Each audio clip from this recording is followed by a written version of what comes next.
నొప్పి మాయం సర్జరీ దూరం ఆపరేషన్ లేకుండా మోకాళ్ల నొప్పులకు ఆధునిక చికిత్స ప్రాణ పెయిన్ క్లినిక్. నాకు రాఘవేంద్ర గారు ఇచ్చిన ఇన్స్ట్రక్షన్ ఏంటంటే ఇందులో 6 పాటలు ఉన్నాయి, నాకు 4 పాటలు ప్రింట్ మీ అన్నయ్య చేసినట్టే ఉండాలి, 2 పాటలు నువ్వు లిబర్టీ తీసుకో, నీ మార్క్ వేసుకో అన్నారు. సో కీరవాణి సార్ పాటలా ఉండాలి అంటే ఫస్ట్ మీ అప్రోచ్ ఏమిటి చెప్పండి. ఇప్పుడు ఉదాహరణకి అమ్మ చేతి రికార్డింగ్ లో వంటలా కూడా ఉండాలి. ఉంది, రీ రికార్డింగ్ లో కూడా అప్రోచ్ సేమ్. ఇంకా మీరు ఆ సినిమా చూడండి అంటారు మీరు, కిరణ్ అనే చేసినట్టు యాజ్ ఇట్ ఈస్. అందులో ఒక ఫస్ట్ సాంగ్ షూట్ అదే, నేను మొత్తం కంపోజింగ్ ఆల్మోస్ట్ రామోజీ ఫిల్మ్ సిటీలోనే చేశాను, ఒక పక్కన షూటింగ్ జరుగుతుందని. ఫస్ట్ పాట ఏంటంటే ఇందులో సౌందర్య గారు, రంభ, రాశి ముగ్గురిది 3 డిఫరెంట్ క్యారెక్టర్స్, ముగ్గురికి నాకు వేరియేషన్ తెలియాలని చెప్పారు. బట్ కిరణ్ చేసినట్టు ఉండాలి, నీ మార్క్ కూడా ఉండాలి. ఓకే సరే, ఫస్ట్ సౌందర్య గారి సాంగ్.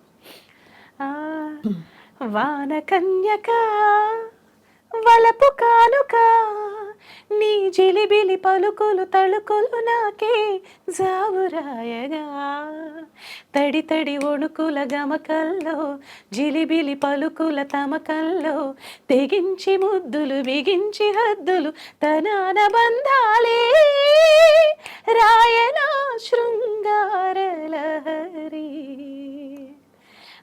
వాన వాన వాన వాన వాన వాన వాన వాన వాన వాన, ఇదంతా అన్నయ్య స్టైల్ అనమాట. ఓహో అక్కడ అన్నయ్య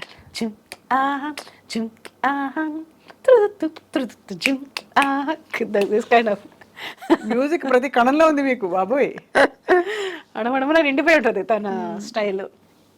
సో ఇదొక్కటి. అండ్ అలాగే పాలకోవా పాలకోవా తీసుకోవా చేసుకోవా అచ్చటైన ముచ్చటాడి నన్న నాన్న తెచ్చుకోవా, వెన్న పూస గోకులాన కన్నెలేత సోకులాన తందనాన నందనందనా పాలకోవా పాలకోవా. ఇది తన స్టైల్. అద్భుతం. రంభగారిది ఇది. పాలకోవ రంభగారిదే, పాలకోవ రంభగారిదే. అండ్ ఇంకొక పాట సరే నా స్టైల్లో చేయమన్నారు కదండి, రాశి గారికి చేశా. రాసి చూస్తే కన్ని రాసి, కళ్ళు చూస్తే మీన రాసి, ఒళ్ళు చూస్తే కుంభరాశి, తాననాధను రాసి, నిన్నేలుకోన 3 ముళ్ళేసి రాసి అని ఆవిడ రాసి మీద సాంగ్. పర్ఫెక్ట్. మీది మీ సాంగ్స్ ట్యూన్స్ మీరు ఎంచుకునే రాగాలు ఇంకొంచెం డీప్ అండ్ ఇంటెన్స్ గా ఉన్నాయి. కొన్ని కాంబినేషన్స్ మీకు ఇష్టం అనిపిస్తుంది, రేర్ రాగాలు. రైట్. అలాగే గాయనిగా మీరు స్థిరపడాలి అని మీకు చాలా ఛాన్సెస్ వచ్చి ఉంటాయి కదా. అవునండి అవును. అప్పుడు రెండింటిని మీరు గాయనిగా అంటే రావాల్సిన ఛాన్స్ రాలేదని నేను అనుకుంటున్నా. బికాస్ ఆఫ్ చాలా మంది మ్యూజిక్ డైరెక్టర్కి ఏంటంటే తను మ్యూజిక్ డైరెక్టర్ కదా, అవును అడగచ్చు ఆడకూడదు పాడుతుందో లేదో, ఒక చిన్న పాట ఇవి ఉంటాయి కదా. సో దాన్ని బట్టి నాకు ఎక్కువ పాడే అవకాశం రాలేదు.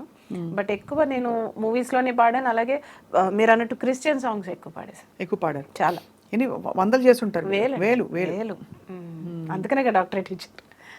డాక్టరేట్ ఇచ్చింది ఎవరు? వాళ్ళ మన అమెరికన్ యూనివర్సిటీ వాళ్ళే. కానీ ఇచ్చారు. ఈ పాటలని ఏ భాషలో చేశారు శ్రీలేఖ? తెలుగే. అన్ని తెలుగే.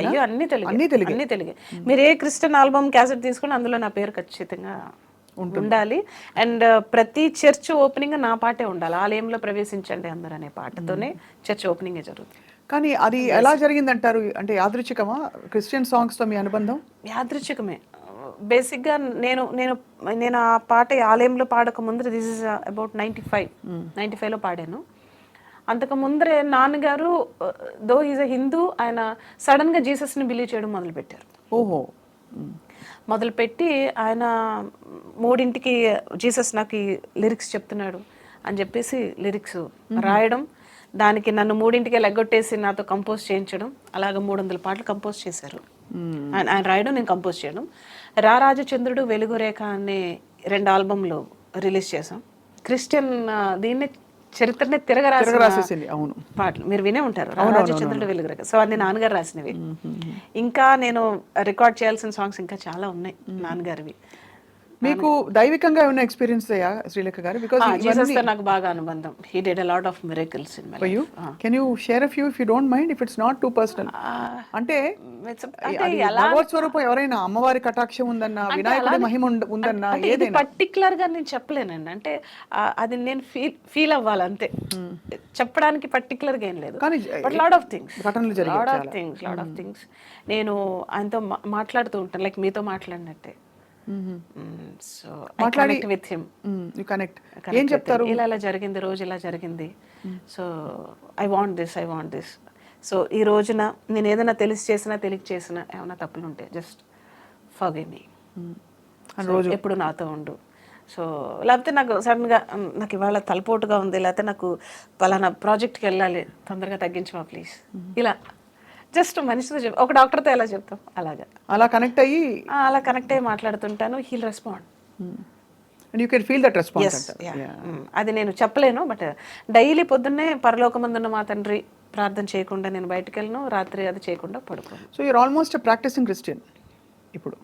అలా అని నేను రోజు దీపం పెడతాను, గుడికి వెళ్తాను, ఇదే అంటే ఏమంటారు, మనసులో ఎవరి ఇష్టం అంటే జీసస్. లేకపోతే వేల పాటలకి మీరు ఐ గివ్ టెస్టిమనీ. నేను ప్రోగ్రామ్స్కి వెళ్తాను కదా, నేను ప్రోగ్రామ్స్కి వెళ్ళిన పాట పాడతాను, నేను బైబిల్ వాక్యాలు చెప్తాను, టెస్టిమనీ ఇస్తాను. బైబిల్ చదివారా? బైబిల్ నాన్నగారు చదివి చెప్పేవారు, నేను ప్రత్యక్షంగా చదవలేదు. ఆ వర్డ్స్ కొన్ని గుర్తున్నాయి. అంటే నాకు ఒకప్పుడు నాకు చాలా అంటే హెల్త్ ఇష్యూ బాగా ఉండేది, చాలా సివియర్ అయిపోయింది. So he only saved, no doctors saved, he only saved. ఎలా ఫీల్ అయ్యారు అది? అంటే అంత పర్ఫెక్ట్, అంత కన్విక్షన్తో మీరు ఆ మాట అంటున్నారంటే హీ ఓన్లీ సేవ్డ్ అనే ఎక్స్పీరియన్స్ ఏమిటి? ఏదో ఇలా చేత్తో తీసేసినట్టు అంతే, మిరాకిల్, దట్స్ ఆల్. అంటే నేనేమంటానంటే, అంటే అది నేను జీసస్ అనొచ్చు, లేకపోతే మీరు రాముడు అనొచ్చు, ఇక్కడ మెయిన్ పాయింట్ ఏంటంటే బిలీఫ్, నమ్మకం, విశ్వాసం కూడా కాదు. ఇప్పుడు నాకు ఈ బాటిల్ నాకు ఇది మంచి చేస్తుంటే బాటిల్ కూడా ఒక జీవం ఉంటుంది, ప్రతి దీనికి ఒక జీవం ఉంటుంది. టచ్ వుడ్ అని ఎందుకంటారు? సో అది నమ్మకం అంతే, ఐ బిలీవ్. మీ లైఫ్లో చాలా ఎమోషనల్ అయిన సందర్భాలు ఉండుంటాయి కదా శ్రీలేఖ గారు, either out of Joy, ecstasy, లేదు దుఃఖము. నేను ప్రతిదానికి ఎమోషన్ అయిపోతాను. ప్రాబ్లం ఇప్పుడు ఇంత మ్యూజిక్ మీరు చూసాక ఉన్న మాట చెప్తున్నాను శ్రీలేఖ గారు, I met you few times, చాలాసార్లు మీ పాటలు నాకు చాలా ఇష్టం ఆ లెవెల్ వరకు. బట్ మీలో ఎంత సంగీతం ఉందో అది ఇంకా బయటికి ఇంకా రావాల్సినవి చాలా ఉన్నాయి. కానీ I don't know what is stopping who, ఎవరిని ఆపుతున్నారో అర్థం కాని పరిస్థితుల్లో. I think time is stopping, time అంతేనా? నోబడీ, అంటే ఎవరో స్టాప్ చేస్తున్నారు, నేను ఎప్పుడు అది బిలీవ్ చేయను. నోబడీ కెన్ స్టాప్ అండి. ఇప్పుడు నా దగ్గర వచ్చే మీరు డబ్బుల్ని స్టాప్ చేయొచ్చు, ఇలా ఇంకో స్టాప్ చేయొచ్చు, నాకు వచ్చే ఆపర్చునిటీని కానీ నాకున్న టాలెంట్ని కానీ కాన్ స్టాప్. అదే కరెక్ట్, అంతే కదా. దెర్ ఇస్ అంటే ఇప్పుడు నేనే కాదండి, ఎంతటోళ్ళకైనా ఒక చిన్న గ్యాప్ అనేది ప్రతి ఒక్కరికి వస్తుంది. కరెక్ట్, గ్యాప్ వస్తేనే మళ్ళీ ఒక బౌన్స్ బ్యాక్ అయ్యే అవకాశం ఉంటుంది. So I think that is, అయినా కూడా నేను ఒక గ్యాప్లా అని ఎప్పుడు ఫీల్ అవ్వలే, ఏదో ఒకటి చేస్తూనే ఉన్నాను. నేను బాంబే వెళ్ళి జింగిల్స్ చేశాను, అండ్ అలాగే లాస్ట్ ఇయర్ నేషనల్ అవార్డులో జ్యూరీగా ఉన్నాను, అండ్ మొన్నే బోనాల్ సాంగ్ చేశాను, తెలంగాణకి పెద్ద హిట్ అది. సో అంతకు ముందు కూడా ఇయర్ బోనాల్ సాంగ్ చేశాను మోహన భోగరాజ్ తోటి. సో పొలిటికల్ సాంగ్స్ చేస్తాను. బిజీగా ఉంటున్నారు హ్యాపీగా. నేను ఖాళీగా ఉండడానికి ఐదర్ నాకు ఆపర్చునిటీ క్రియేట్ చేసుకుంటాను, లేకపోతే వచ్చిన ఆపర్చునిటీ నేను వినియోగించుకుంటాను. So that's the spirit. I don't want to sit idle. No.